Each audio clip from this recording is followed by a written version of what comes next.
Alors, je m'aperçois que j'ai pris beaucoup de retard.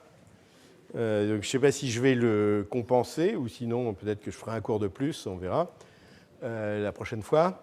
Alors, simplement, pour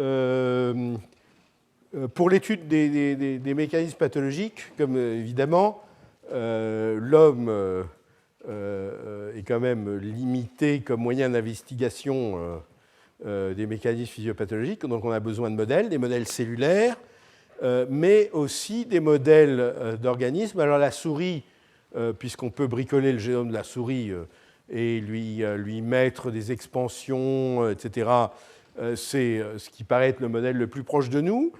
Mais il y a eu des recherches tout à fait intéressantes, et j'essaierai d'en expliquer quelques-unes au cours, qui ont été faites, par exemple, dans la drosophile. Et à l'heure actuelle, enfin non, il a été publié. Il y a eu un essai thérapeutique chez l'homme pour l'X fragile, le retard mental avec X fragile, qui a été fait sur une molécule dont l'idée vient de travaux sur la drosophile modèle de l'X fragile, parce qu'il se trouve que le gène qui est atteint par l'expansion chez l'homme a un équivalent chez la drosophile, et donc on peut regarder qu'est-ce qui se passe chez la drosophile. Pour l'ataxie de Friedreich, c'est une maladie neurologique qui atteint aussi, qui s'accompagne d'une cardiomyopathie. Eh bien, les premières idées sur la fonction du gène qui est atteint viennent d'études dans la levure de bière. Levure de bière qui n'a ni système nerveux, ni cœur. Alors, qu'est-ce qu'elle a de commun? Il se trouve que, et c'est grâce, je dirais, à la levure qu'on l'a tout de suite appris très rapidement, parce qu'au début, c'était une protéine, un gène, on ne connaissait pas la fonction, c'est que nous partageons avec la levure le fait que nous avons des mitochondries, et que la frataxine, qui est la protéine déficiente, est une protéine mitochondriale, qu'il en existe un équivalent dans la levure, et que quand la levure n'a pas de frataxine, ça lui fait des problèmes, et notamment des accumulations de fer. Et donc, dès qu'on a identifié en 1996 le gène de la frataxine, qui est muté dans l'axe Friedreich, on s'est aperçu qu'il était conservé dans la levure. Il y a des gens de la levure qui ont commencé à regarder qu'est-ce que se fait quand on inactive le gène de la levure, et dire on a un problème de mitochondrie, on a un problème de fer. En moins d'un an, on avait déjà des bonnes idées sur ce sur quoi il fallait travailler, sur la fonction du gène.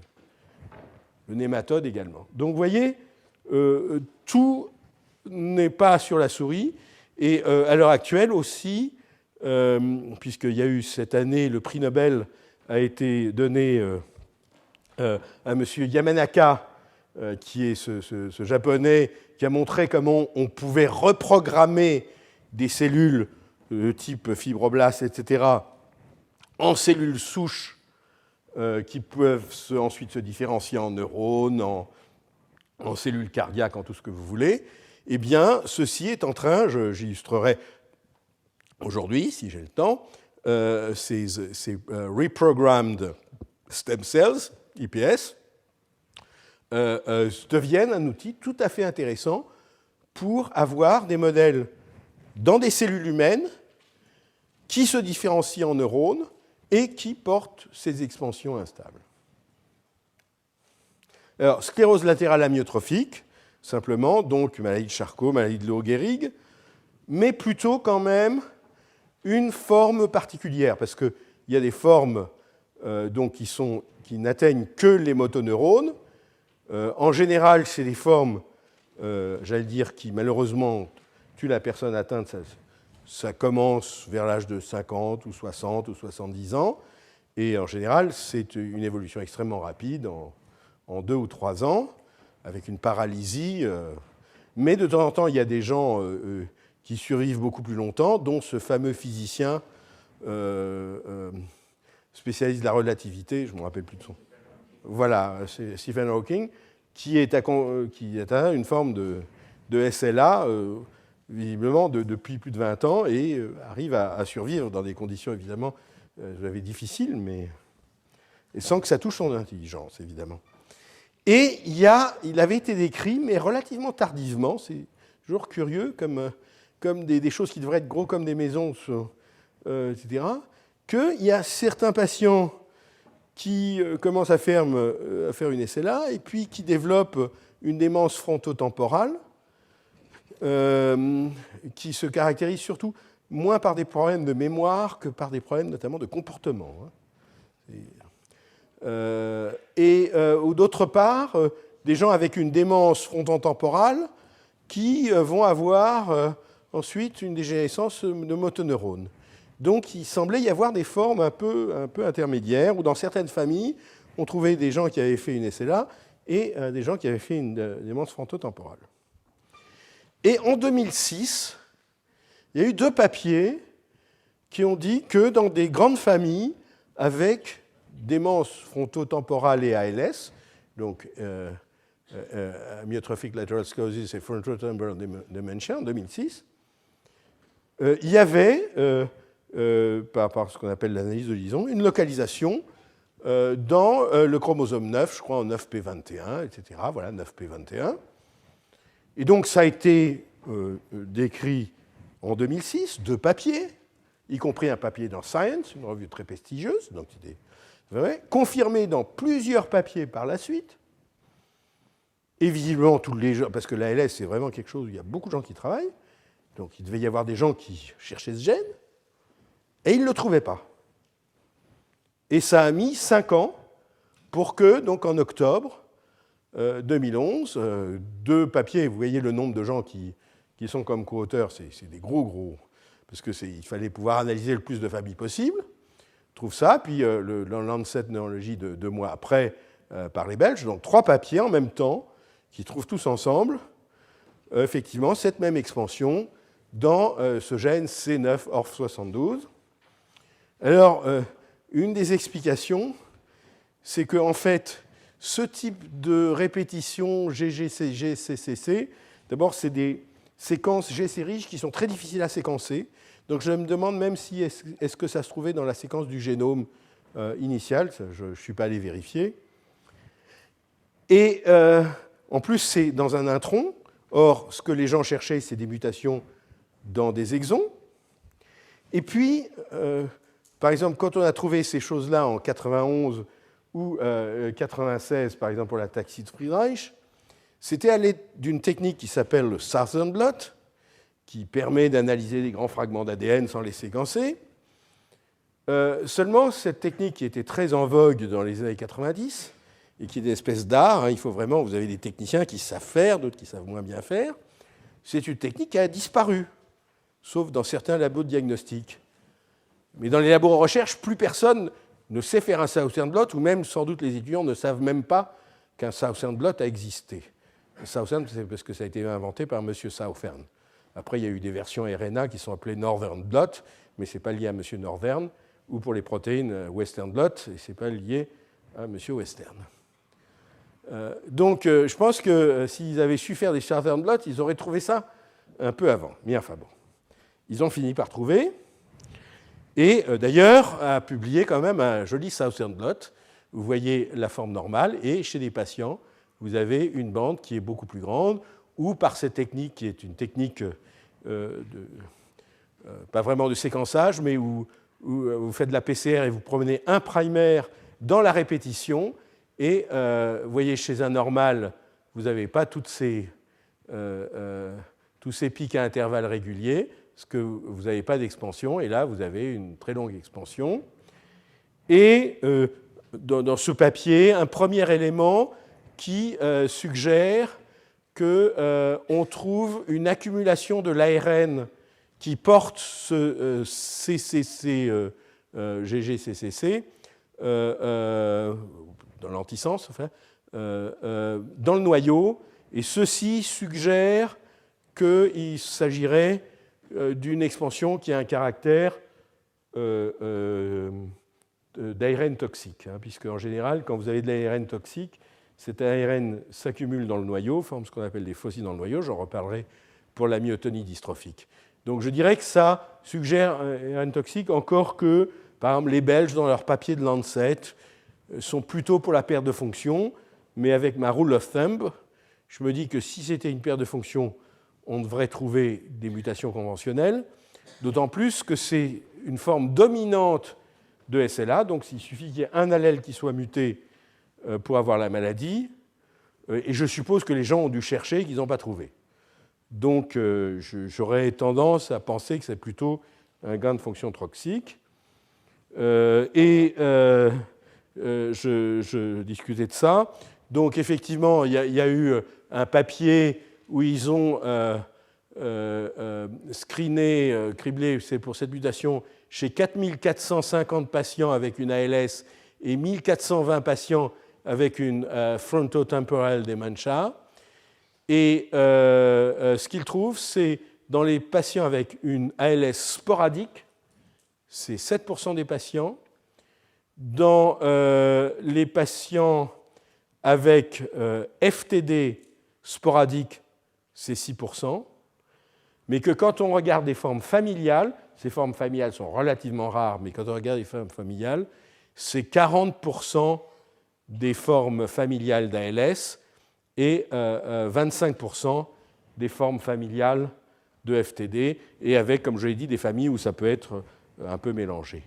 Donc, c'est la forme familiale la plus fréquente d'ALS, alors que la première forme familiale d'ALS, et mutation dans le gène SOD, qui est beaucoup plus rare, ça a été trouvé, je crois, en 91 ou 92. Donc, il y a 20 ans, on avait trouvé le gène pour une forme beaucoup plus rare, et on a mis 20 ans à trouver la mutation pour, en fait, qui est la forme la plus fréquente d'ALS familiale, et qui est SOD, vous ne trouvez jamais les mutations SOD, vous les trouvez quasiment jamais dans les formes sporadiques, alors que là, vous trouvez quand même dans 6 à 7% des formes sporadiques. Donc c'est vraiment un gène important. Et en fait, chez les Finlandais, par effet fondateur, ça explique apparemment 90% des formes familiales. Donc c'est quelque chose d'important. Et donc la question, perte ou gain de fonction, j'en ai déjà parlé. Une chose, jusqu'à présent, les expansions étaient toujours causales de maladie. Dans Huntington, vous avez l'expansion dans le gène de la Huntington, ça vous donne la maladie de Huntington. Dans SCA2, vous avez l'expansion, ça vous donne la forme ataxine 2, etc. Et là, c'était juste un an avant, 2010, un papier très étonnant qui montre que, de manière très convaincante, que des expansions modérées qui ne sont pas à elles-mêmes vont causer l'ataxie de type 2 sont un facteur de risque qui augmente le risque d'avoir une SLA. Donc je m'explique. Ce gène ataxine 2 contient une séquence CAG qui code pour une polyglutamine. Et quand vous avez plus de 37 ou 38 répétitions, vous avez une ataxie spinose-péribelleuse de type 2, causale. Comment est-ce qu'ils sont arrivés à trouver que quand vous avez entre 30 et 35, ça ne vous donne pas une ataxie spinose-péribelleuse de type 2, mais ça augmente par un facteur de 2 ou 3, je crois, votre risque d'avoir une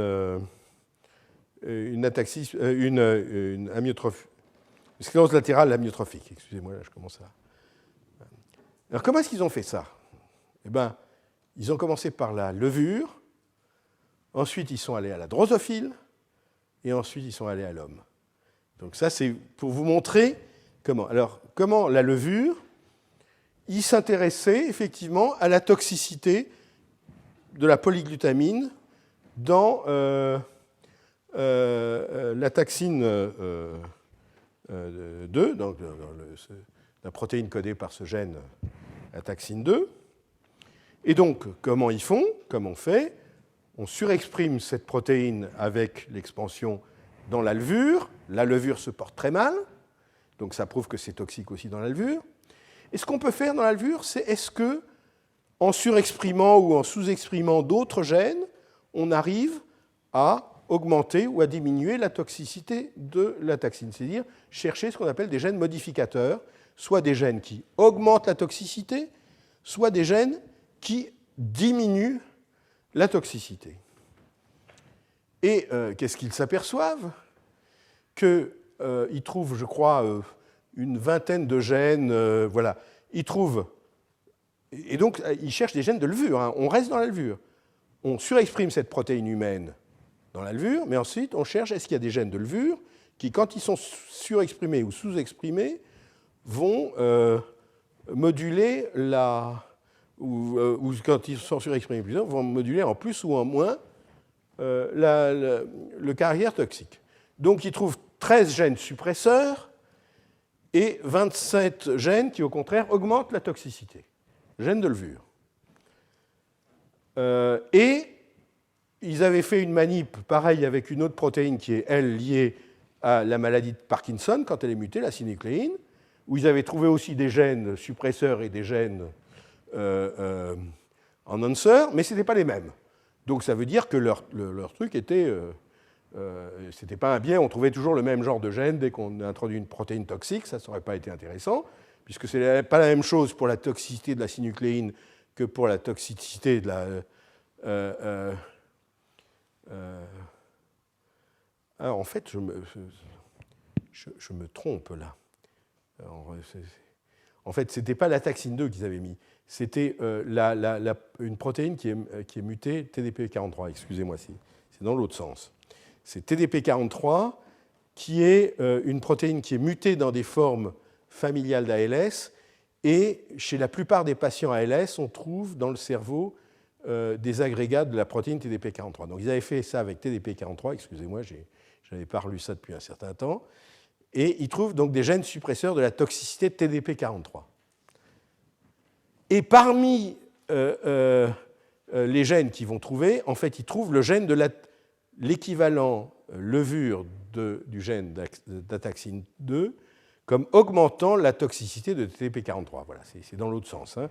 Ils ont commencé par TDP43 et ils identifient comme gène modificateur l'équivalent levure du gène ataxine 2. Il se trouve que et TDP43 et le gène de la taxine 2 sont connus comme des RNA binding proteins, donc qui interagissent avec des ARN. Et puis, ils vont montrer dans le papier qu'en fait, TDP43 et la taxine 2 peuvent se retrouver dans des complexes. Et ils montrent aussi, en analysant dans un modèle drosophile, c'est-à-dire en surexprimant TDP43 dans la drosophile, notamment par exemple dans l'œil de drosophile, que si on surexprime en plus la taxine 2, ça empire la pathologie. Si on inhibe l'expression de la taxine 2, on diminue la pathologie. Donc ça établissait un lien, si vous voulez, entre TDP43, dont on pense qu'il est vraiment au centre, même s'il est rarement muté lui-même dans l'ALS, le fait que dans la plupart des patients avec ALS, on trouve ces agrégats de TDP43 dans le cerveau, c'est censé jouer un rôle très important dans la pathologie en général de l'ALS, même si on ne sait pas toujours s'il y a une mutation derrière.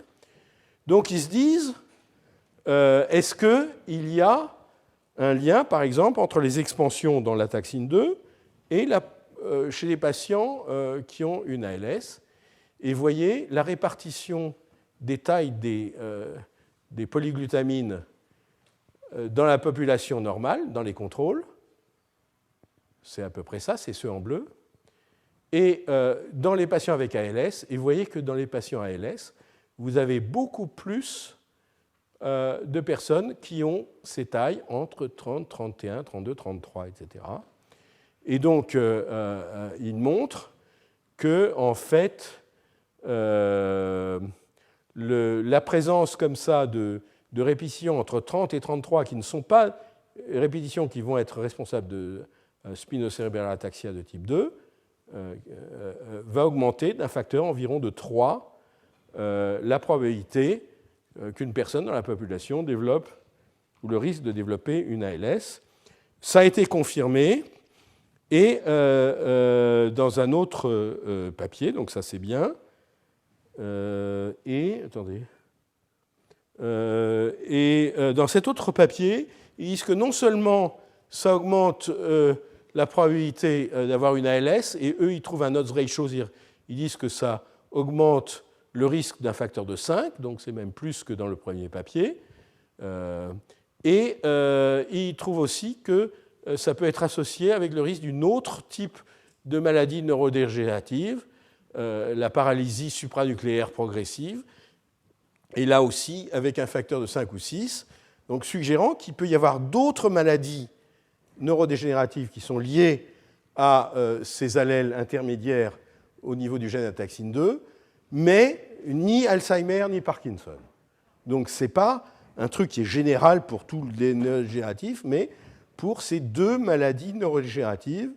Il se trouve que ces allèles intermédiaires, alors ça n'est plus un facteur causal, hein, on est dans un facteur de risque. Et comme l'ALS est quand même quelque chose de rare, ça ne pourra pas servir au diagnostic. Hein, parce qu'avoir, je ne sais plus, l'ALS, ça doit être 1 sur 1000, donc le risque, c'est, disons, si c'est 1 sur 1000, si vous avez ces expansions, le risque sera peut-être 1 sur 300 ou 1 sur 200. Ce n'est pas encore un risque quand même très important au niveau individuel. Par contre, ça indique un mécanisme pathologique qui est intéressant à explorer. Donc, ceci n'a pas d'utilité diagnostique, mais a une utilité sur compréhension d'un mécanisme. Bon, je passerai rapidement sur ces deux nouvelles ataxies spinocérébelleuses qui ont été trouvées au Japon en 2009 et 2011. Simplement pour dire d'abord, comme je vous l'avais déjà dit, que c'était des choses qui, pour le moment, n'ont été retrouvées qu'au Japon. Mais si je vais parler de celui-là parce qu'il est intéressant quand même, parce qu'il indique que toutes les expansions dans un même gène ne sont pas toujours pathologiques. Et ça, c'est intéressant. Voilà. Donc, eux, parce qu'ils avaient des familles qui indiquaient une liaison dans une région du génome, je ne me rappelle plus quel chromosome, ils cherchent, ils trouvent une expansion du motif TGG-AA, qui ressemble d'ailleurs à ce qu'on trouve dans l'hétérochromatine au niveau du centromère, et qui, visiblement, cause la maladie, mais ils disent que cette séquence est insérée dans d'autres répétitions à ce niveau de type microsatellite.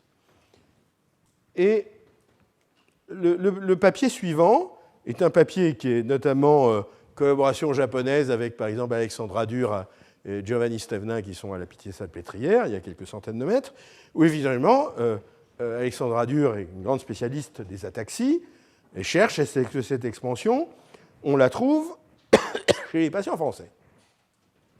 Et il trouve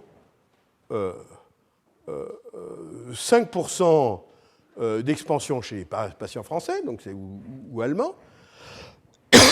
Très bien, sauf que on trouve 5% chez les contrôles aussi. Donc si vous trouvez autant chez les contrôles et chez les patients, vous dites c'est pas ça qui cause la maladie. Sauf que quand ils séquencent les expansions chez les patients français, ce n'est pas le TGAAA, c'est d'autres. Il y a des TACAA, des G4A, à chaque fois des pentanucléotides, mais en fait, sauf le pentanucléotide des Japonais. Donc ça veut dire que dans cette région, il y a des répétitions, que ces répétitions peuvent être instables, et que selon le motif qui est instable, ça donne ou ça ne donne pas une forme d'ataxie spinocérébelleuse. Hein, c'est un peu une démonstration, je dirais, à contrario, parce qu'en fait, le seul truc qu'ils n'ont pas trouvé dans leurs patients ou dans leur contrôle, c'est l'expansion qui avait été trouvée chez les Japonais associée à la maladie. Donc je pense que c'est une pathologie visiblement qui doit être ultra rare chez nous, Mais l'intérêt, c'est de dire, voilà, toute expansion n'est pas toujours pathologique. Ça dépend aussi de quelle. Et là, d'ailleurs, ils ont des données qui suggèrent, c'est dans le papier précédent, que l'expansion pourrait être affectée la distribution dans la cellule de facteurs d'épissage et que ça pourrait être peut-être comme ça que c'est responsable de pathologie. J'en reparlerai la prochaine fois. Voilà, ça c'est une autre SCA36 qui aussi n'a pas été retrouvée après chez 269 patients anglais chez qui tout avait été exclu. Ils ont trouvé aucune expansion SCA36, donc là aussi c'est possiblement quelque chose de surtout présent au Japon. Bon, alors, j'ai pris beaucoup de retard, mais on va passer maintenant à mes paires de fonctions. Et la première, donc c'est à la fois, je vais vous parler de FMR1, où il s'agit d'une expansion de répétition CGG en 5' non traduit du gène FMR1, codant pour la protéine FMRP, et l'ataxie de Friedreich, qui est une expansion de GAA dans le premier intron d'un gène codant pour une protéine qui sont la frataxine. Donc, comme je l'avais dit, point commun, c'est des paires de fonctions, et effectivement, on a trouvé des patients qui avaient, alors, dans FMRP, c'est une maladie liée au X, donc les garçons n'ont qu'un seul chromosome X, donc quand ils ont la mutation, il n'y a pas d'allèle normal pour compenser. Friedreich, c'est un gène autosomique, et en fait, 98% des malades ont l'expansion dans les deux allèles. 2% ont l'expansion sur un des allèles et une mutation paire de fonctions sur l'autre allèle. Et on vient de trouver la première famille chez nous qui a en fait une mutation conventionnelle sur les deux allèles. C'est rarissime et il y a une bonne raison pour ça. Parce que, donc c'est le point commun, mais il y a une différence capitale. C'est que dans l'X fragile, la paire de fonctions, elle peut être complète. C'est-à-dire que vous n'avez plus du tout de protéines. Hein, la mutation entraîne une perte qui peut être complète de l'expression. Et donc, une mutation conventionnelle qui entraîne une perte complète, vous allez pouvoir la retrouver comme causale. Dans l'ataxie de Friedreich, l'expansion, elle inhibe fortement l'expression, mais pas complètement. Parce que si elle inhibait complètement, il n'y aurait pas de malade, parce qu'en tout cas, on sait que chez la souris, la perte complète d'activité de la frataxine, c'est létal à l'état embryonnaire très précoce. C'est-à-dire qu'une cellule, et on a essayé de faire aussi des fibroblastes sans frataxine du tout, ils ne survivent pas. Sans frataxine, vous êtes mort. Donc, ce que fait cette expansion, c'est qu'elle fait une inhibition partielle de l'expression. Et ça va être très difficile de trouver des mutations conventionnelles qui vont avoir le même résultat, notamment à l'état homozygote, d'inhiber la fonction juste ce qu'il faut pour que ça donne la maladie, mais pas trop pour que ça ne tue pas à l'état embryonnaire. Donc ça, c'est une différence. Par contre, un autre point commun, c'est que cette perte de fonction, elle est liée à des phénomènes de modification de la chromatine, donc ce qu'on appelle des modifications épigénétiques, qui vont faire d'ailleurs l'objet de mon cours au mois d'avril et du colloque que je co-organise avec Edith Heard, qui est la nouvelle professeure de la chaire d'épigénétique et mémoire cellulaire, donc des modifications épigénétiques. Donc ça, c'est des choses qui sont en commun entre les deux maladies. L'autre chose qui est en commun, c'est que la mutation elle-même, par expansion, est difficile à modéliser dans la souris. Dans la souris, après beaucoup d'efforts, des Hollandais ont réussi à créer une souris avec expansion de CGG, mais cette souris est plutôt un modèle de la prémutation et donc de Faxtas, disons, plutôt que de la mutation complète. Pourquoi ? Parce que les modifications épigénétiques qui sont associées chez l'homme à la mutation ne se font pas chez la souris. Donc, si vous voulez, la souris avec l'expansion CGG n'est pas un modèle de la perte de fonction du gène tel qu'on l'observe chez l'homme, parce qu'il n'y a pas ces modifications épigénétiques. Et donc, le modèle de souris qui modélise la perte de fonction, c'est tout simplement un modèle de souris knockout. On a inactivé le gène en enlevant quelques exons du gène, mais ça veut dire qu'on n'a pas modélisé, si vous voulez, la mutation et notamment les phénomènes épigénétiques liés à la mutation. Dans Friedreich, là aussi avec beaucoup d'efforts, parce que c'est difficile à mettre dans la souris ces grandes expansions dans le bon endroit, de tels variants ont été créés avec à peu près, je crois, 230 répétitions, ce qui sont quand même des allèles de taille modérée par rapport à ce qu'on trouve chez les patients.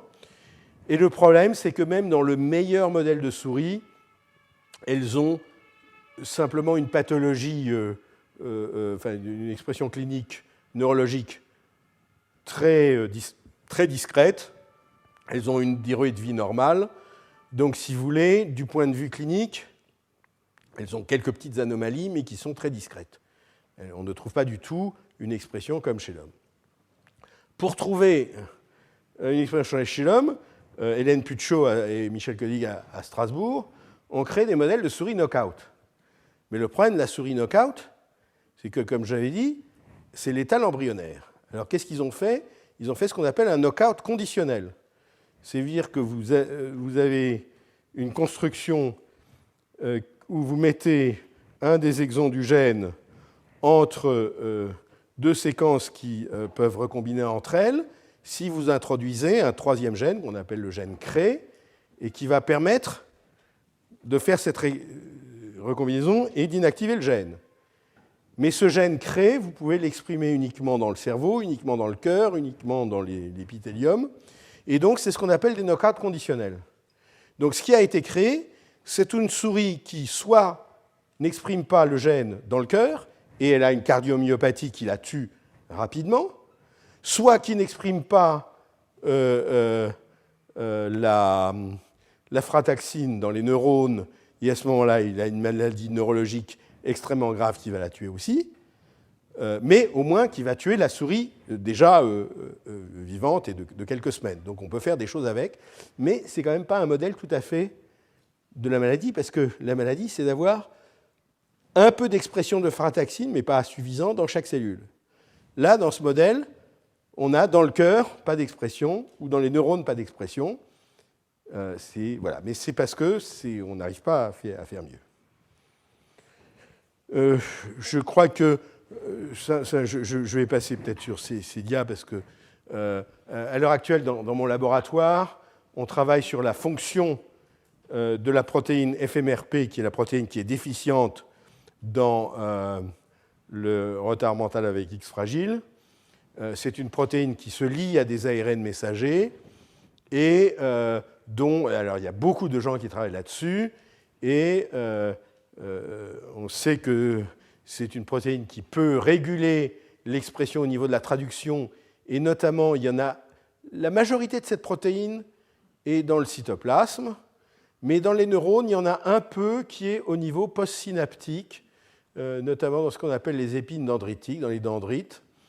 Et donc, il y a des arguments assez forts pour dire que probablement FMRP joue un rôle de modulation de la synthèse protéique au niveau de synapses et que ceci pourrait jouer un rôle dans ce qu'on appelle la plasticité synaptique. Et la plasticité synaptique, c'est important pour les phénomènes de mémoire, etc. Donc, ça, c'est un rôle.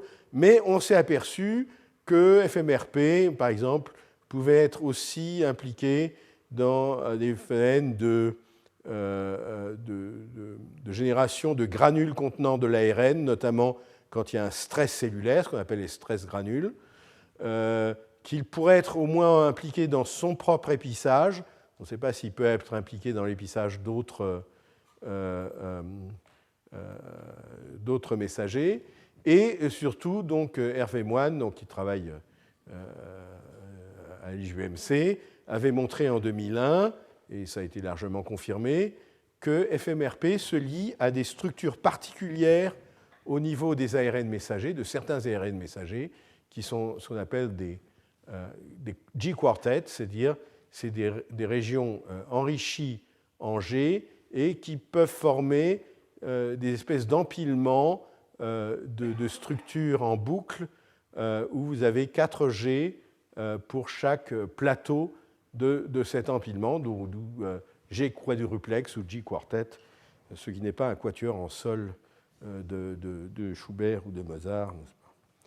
Donc la question qu'on se pose, c'est est-ce qu'il y a une sélectivité de la liaison de FMRP à des messagers, donc effectivement les G-quartets, mais ce n'est peut-être pas la seule chose.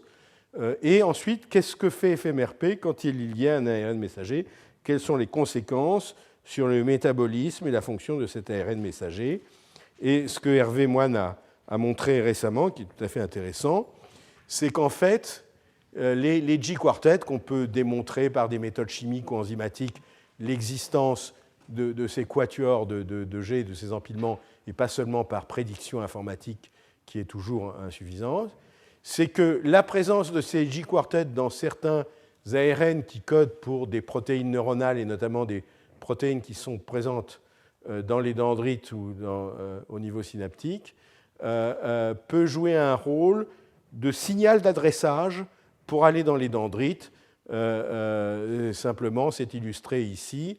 Si vous avez un ARN messager qui va être beaucoup dans le cytoplasme, mais également dans les dendrites d'un neurone en culture, quand il porte un G-quartet, et si vous supprimez ce G-quartet, cet ARN messager ne va être que dans le soma et il ne va plus aller se balader dans les dendrites et vers les synapses. Donc voilà, un signal d'adressage au niveau des messagers, mais je crois que je vais passer. Oui, simplement, peut-être une chose intéressante. Donc, parmi les ARN qui semblent interagir avec FMRP, il y a des ARN que Thomas Bourgeron, qui correspond à des gènes que Thomas Bourgeron, qui est à l'Institut Pasteur, étudiant l'autisme, auquel il s'intéresse beaucoup, puisque c'est les gènes SHANK 1 et 3 qui sont des protéines, des très grandes protéines qui sont présentes à la post-synapse et qui jouent un rôle important, et dont il a été montré qu'ils peuvent être mutés dans des formes de retard mental et ou d'autisme. Et donc, c'est des choses qui génèrent beaucoup d'intérêt pour les gens qui travaillent sur l'autisme. Et il se trouve que l'X fragile est une forme de retard mental qui a des symptomatologies qui ressemblent souvent à l'autisme chez les patients, et que parmi donc les cibles de la protéine FMRP, on retrouve effectivement ces mRNA qui codent pour des protéines qui sont également impliquées dans l'autisme. Il y a tout évidemment un travail pour voir si c'est vraiment quelque chose de significatif ou pas, mais c'était pour l'illustrer. Donc, ce que je voulais quand même vous rappeler, c'est en 91 le gène est identifié.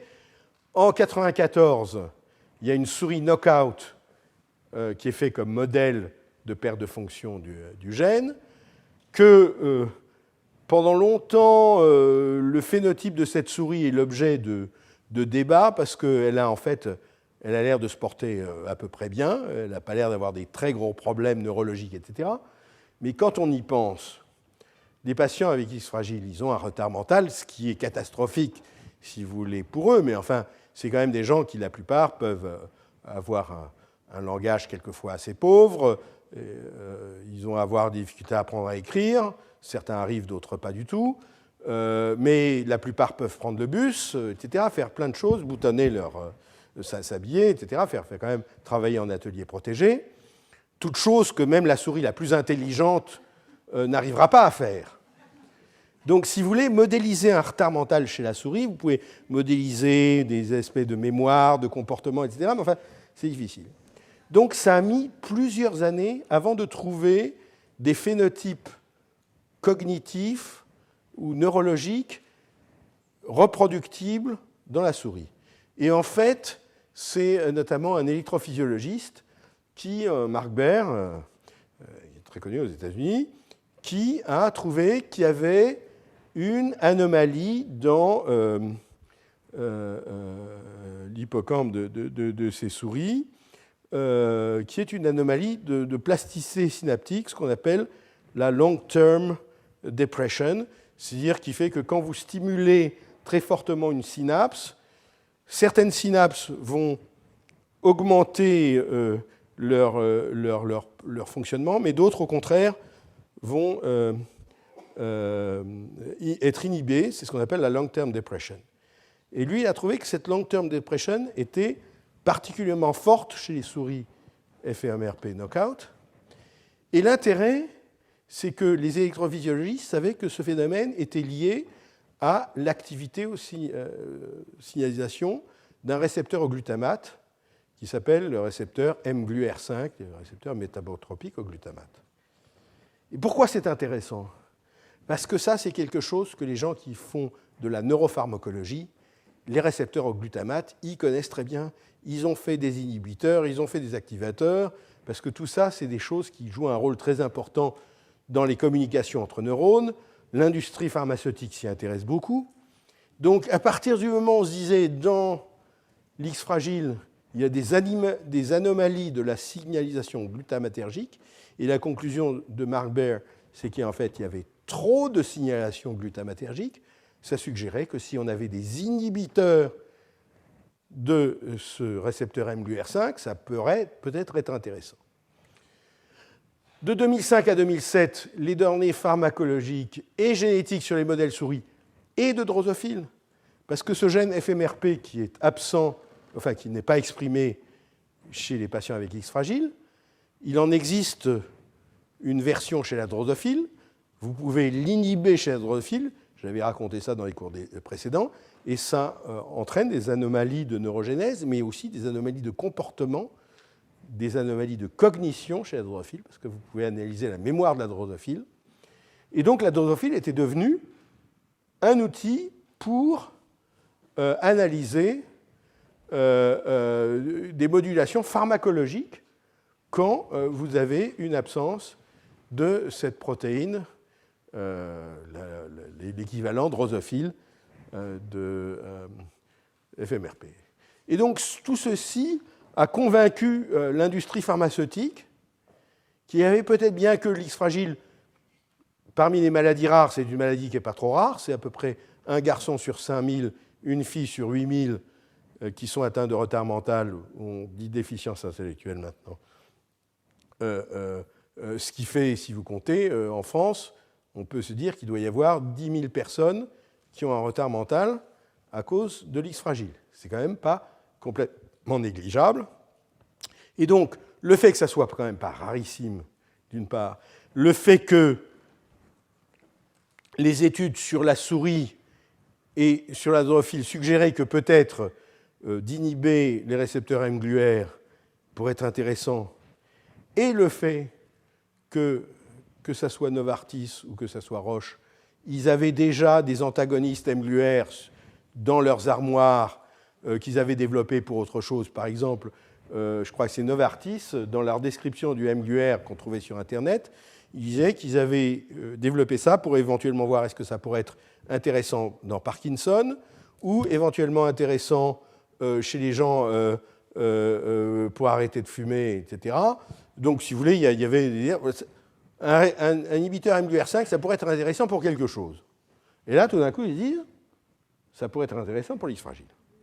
Donc, ils font un essai clinique. Premier essai clinique, Novartis, avec un inhibiteur mGluR5, qui est annoncé en avril 2010 dans le New York Times, en disant c'est formidable, ça marche, c'est inespéré, jamais on n'aurait cru qu'il y a un truc qui peut marcher comme ça. Just 3 years ago, I would have said that mental retardation is a disability needing rehabilitation, not a disorder needing medication. Donc vraiment, New York Times. Bon. Ceci dit, pour publier les résultats d'un essai clinique, le New York Times n'est pas ce qui se fait de mieux, et il a fallu attendre 1 an avant de trouver, dans une revue prestigieuse, Science Translation and Medicine, un premier papier montrant les résultats de cet essai clinique sur 30 patients. C'est ce qu'on appelle un double crossover. Donc ces 30 patients, pendant 3 semaines, ils ont reçu soit la molécule, soit le placebo, ils ne savaient pas. Il y a 15 jours ou 3 semaines de washout, où ils ne reçoivent rien, et puis ils reçoivent l'autre. Et ensuite, tout ça c'est évidemment double blind, et ensuite on regarde, et dans des temps comme ça, vous ne pouvez pas espérer avoir un effet sur la cognition. Hein, ils ne vont pas apprendre à lire tout d'un coup en 3 semaines. Donc ce que vous pouvez voir, c'est comme ces gens ont des anomalies de comportement, vous pouvez voir est-ce que vous avez des tests sur le comportement. Et donc, si vous voulez, ils avaient, dans toute étude clinique, dans tout essai clinique, vous avez ce que vous avez appelé, ce que vous essayez de trouver quel va être l'effet sur telle ou telle, par exemple, échelle de comportement. Et vous avez des choses secondaires où vous allez voir est-ce que ça améliore telle ou telle chose, etc. Et donc vous définissez a priori ce que vous voulez voir dans votre essai et s'il y a un effet. Et donc, vous voyez par exemple comportement stéréotypique, comportement d'automutilation, comportement compulsif, ritualistique, et d'autres, c'est des échelles de comportement, et où on demande, où on regarde les malades, et on demande aussi aux parents de remplir, est-ce que le gosse a l'air d'aller mieux ou moins bien, etc. Et quand on regarde sur les 30 patients, les p-values, elles sont à une exception près, mais c'est tout juste à peine significatif, et encore, c'est dans une longue série, donc rien de significatif. Donc vous dites, ça n'a pas marché. Sauf que, quand vous avez comme ça, vous avez quand même dépensé de l'argent, vous allez dire, est-ce que ça n'a vraiment pas marché? Et vous commencez à faire ce qu'on appelle des analyses post-hoc. Est-ce qu'il y a quand même des patients qui ont l'air de répondre? Et s'ils ont eu l'air de répondre, est-ce qu'on a une raison, est-ce qu'on trouve un truc, il y a peut-être une sous-classe de patients qui répondent et pas d'autres? Effectivement, c'est ce qu'ils font. Et je vous avais dit qu'il y a des phénomènes épigénétiques, et dans l'X fragile, l'expansion en général est méthylée, et c'est ce qui joue un rôle important dans l'extinction de l'expression, la méthylation de l'ADN. Mais ils ont fait ce qu'on ne fait en général pas en laboratoire de diagnostic, une étude très complète de la méthylation par ce qu'on appelle le séquençage d'ADN méthylé, qui regarde à chaque position où ça peut être méthylé, est-ce que c'est méthylé ou pas. Ils ont trouvé qu'il y avait 7 patients qui étaient complètement méthylés et les 23 autres patients qui étaient que partiellement méthylés. Et quand ils regardent l'évolution de leur,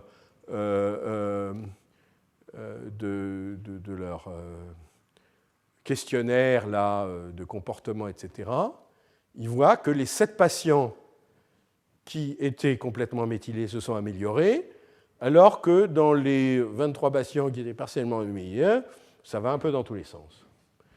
Donc, c'est de là c'est epigenetic modification of the FMR1 gene is associated with differential response to the mGluR. Voilà. C'est-à-dire qu'ils disent, voilà, il y a une sous-population, mais cette sous-population, c'est 7 patients. Donc, c'est intéressant, mais de là à dire que ça y est, on a trouvé. Mais en tout cas, c'était suffisamment intéressant pour qu'ils poursuivent. Et il y a maintenant une étude en cours sur 160 patients. Et on va voir ce que ça donne.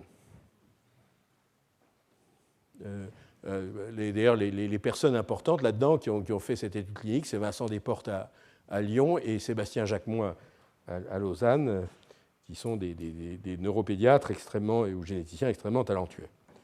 Donc ça, c'est... Voilà, donc on attend de voir qu'est-ce que donnera... Mais les études sur les modèles animaux, etc., avaient suggéré que peut-être il y a d'autres... Ouais, ça, c'est le récepteur mGluR, il est là, et donc il y a trop de signalisation mGluR, mais quand vous avez trop de signalisation mGluR, ça fait internaliser d'autres récepteurs glutamate, les AMPA récepteurs, et quand ils sont internalisés, ils sont plus actifs. Et en fait, c'est la long-term depression, c'est quand vous avez de la signalation M-glutamate, vous retirez des récepteurs AMPA de la synapse et donc vous diminuez l'efficacité de la synapse. Donc, ça veut dire que dans l'X fragile, il y aurait aussi trop peu de récepteurs AMPA. Donc on pourrait se dire, est-ce qu'on pourrait stimuler les récepteurs AMPA? Et puis, le glutamate, c'est un neurotransmetteur excitateur. Et vous en avez un autre qui est le GABA, qui est un neurotransmetteur inhibiteur. Donc si vous dites qu'il y a trop d'excitation, peut-être qu'il faudrait compenser par plus d'inhibition. Et donc, augmenter l'expression ou augmenter l'activité de récepteurs GABA.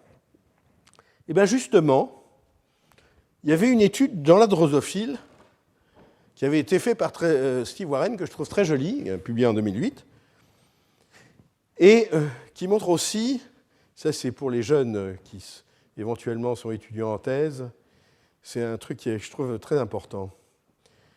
C'est de se dire que quand il y a une manip qui marche différemment dans un labo que dans un autre, il ne faut pas se dire que ça veut dire que cette manip, on ne peut rien en tirer, mais qu'il faut peut-être se poser la question pourquoi ça marche chez les uns et pas chez les autres.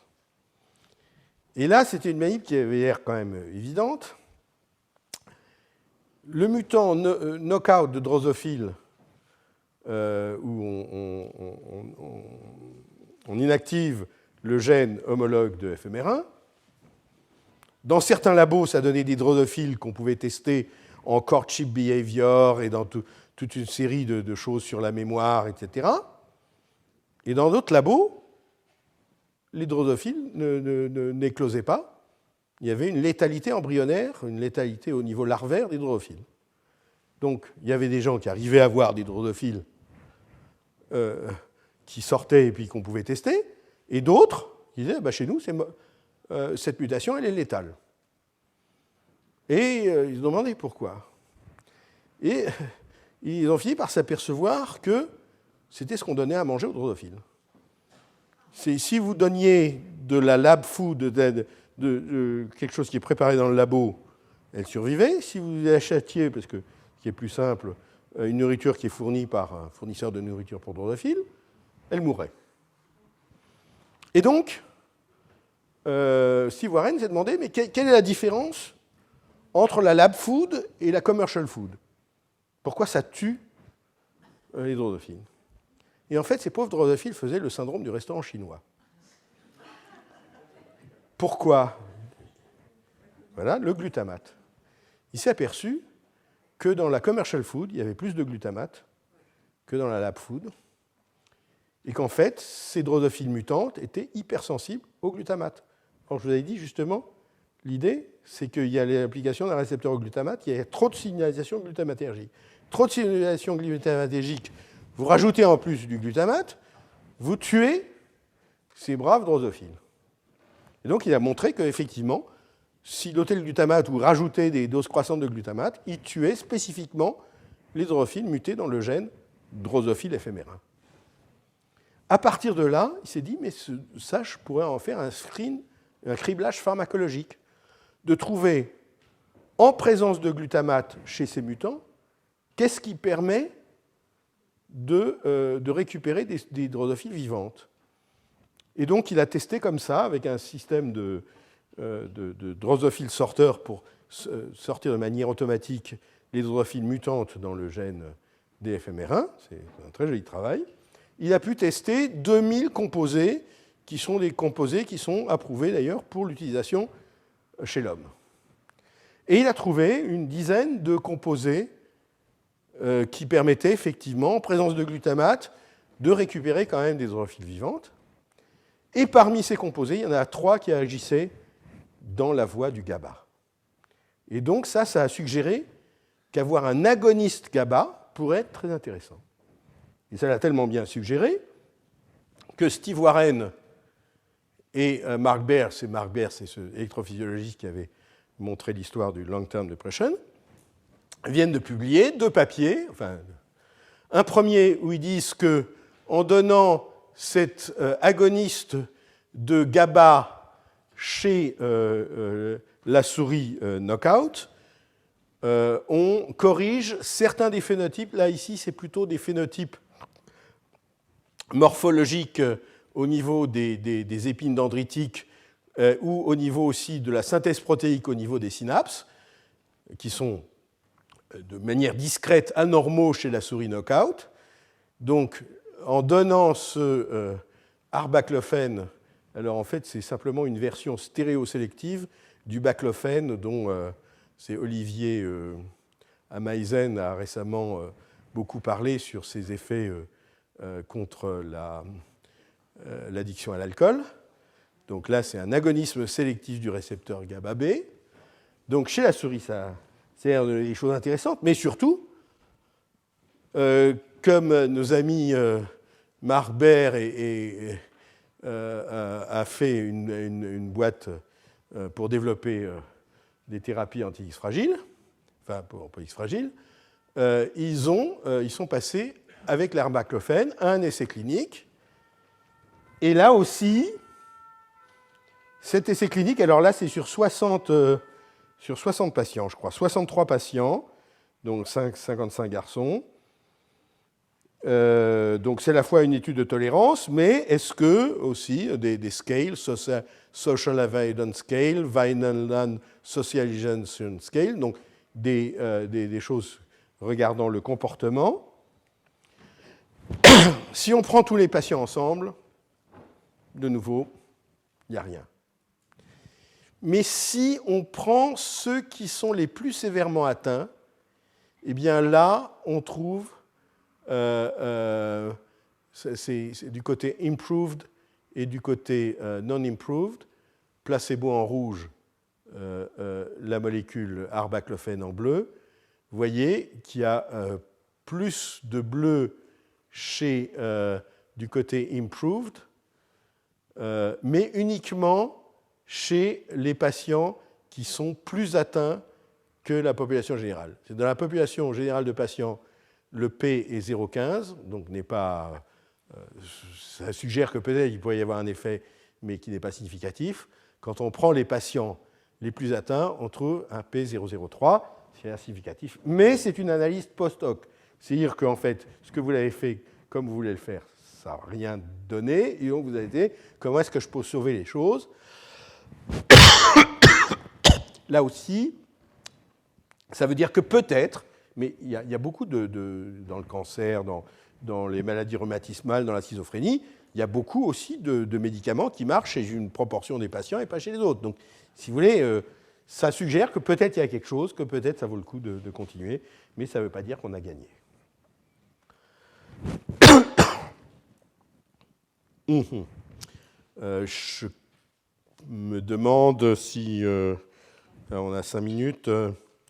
Je vais peut-être passer 5 minutes sur l'ataxie de Friedreich et la prochaine fois continuer. Juste pour donc, j'avais déjà annoncé ça. Je vais peut-être faire une partie de l'ataxie de Friedreich. Donc l'ataxie de Friedreich, le gène, c'est le gène frataxine.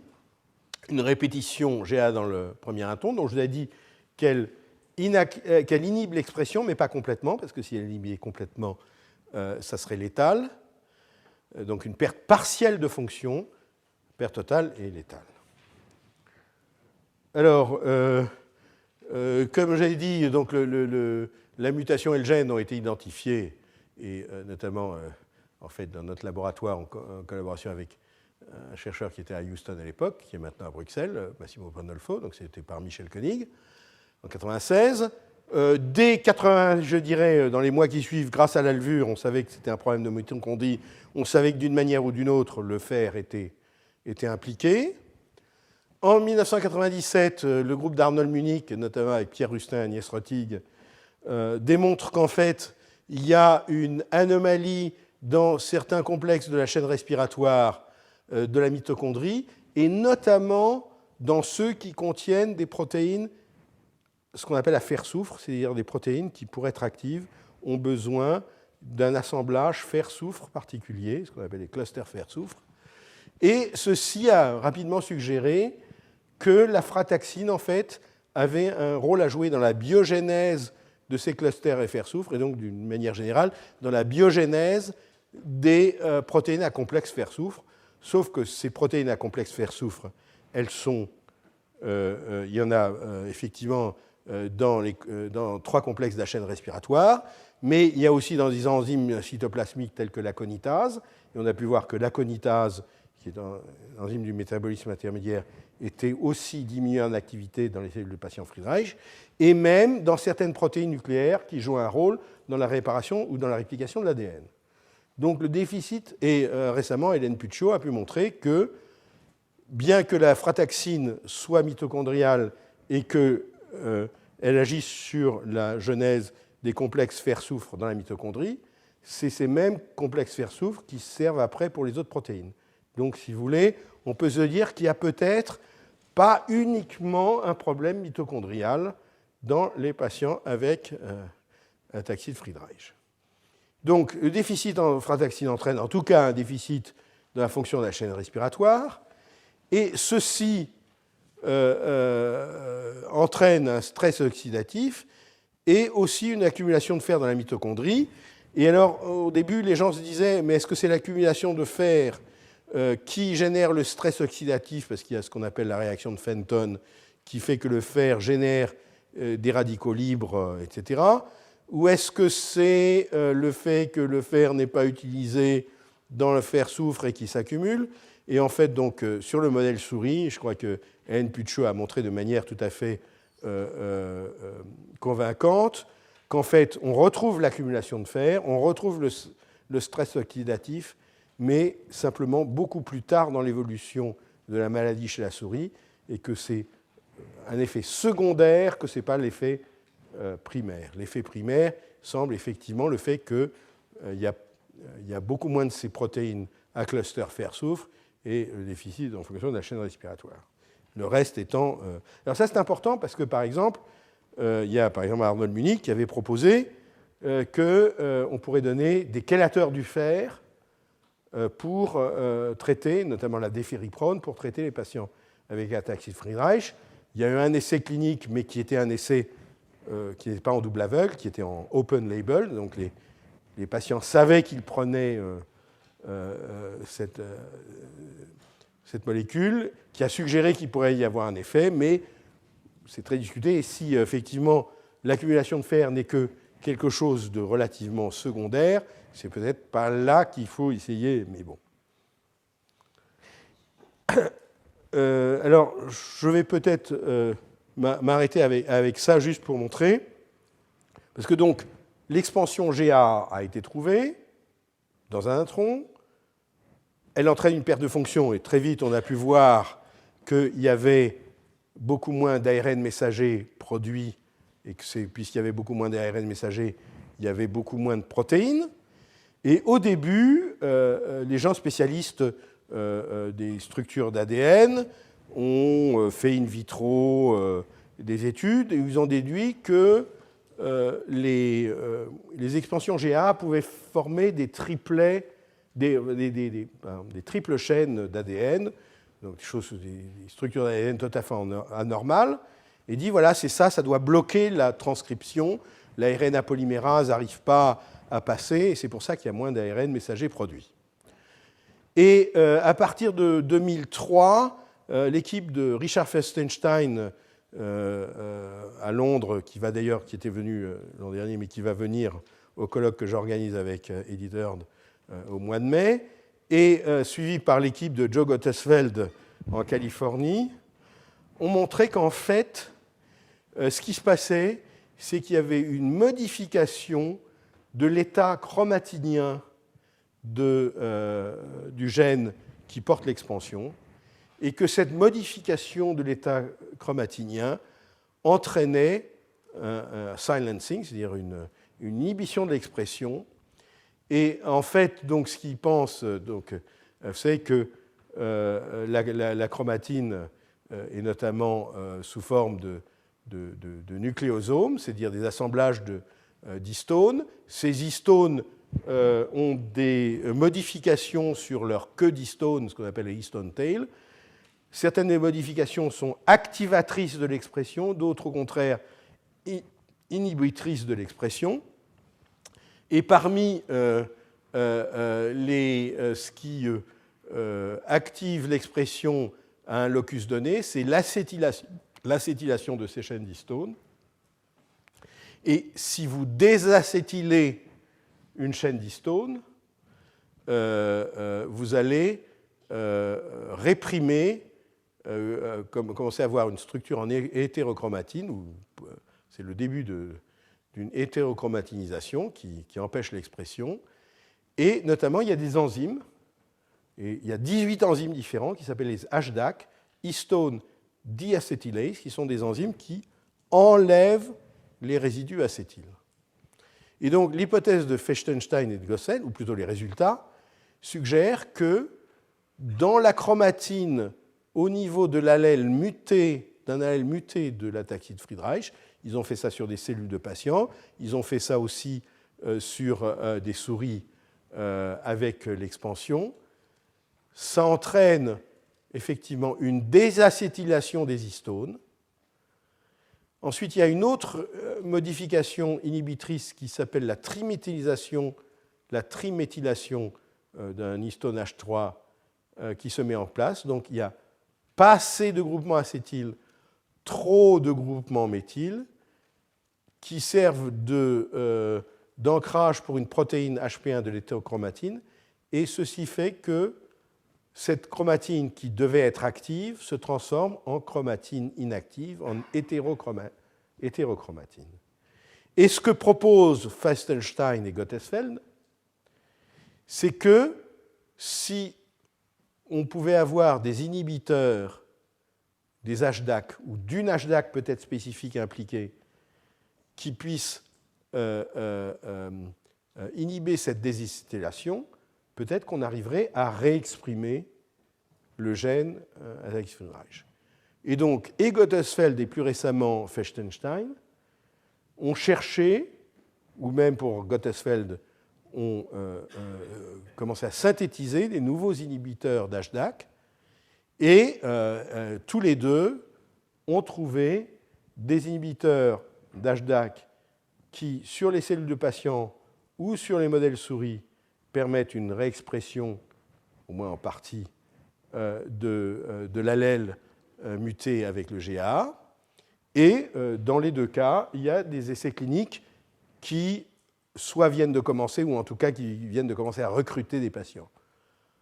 Donc là aussi, ça illustre le fait qu'à partir de recherches sur la physiopathologie, il y a des suggestions de voies thérapeutiques, mais une suggestion de voie thérapeutique ne veut pas dire un médicament qui marche. Et sur ce, je crois que je vais m'arrêter et commencer pour vous allécher par vous montrer la prochaine fois des résultats que je trouve absolument extraordinaires d'une jeune chef d'équipe chez nous, Hélène Puccio, qui, avec des approches de thérapie génique, en tout cas dans le modèle souris, a des résultats absolument, je trouve, extraordinaires, suggérant que peut-être la thérapie génique pour l'ataxie de Friedreich pourrait être intéressante, mais là aussi, ça mettra du temps avant de passer à l'homme. Je vous remercie.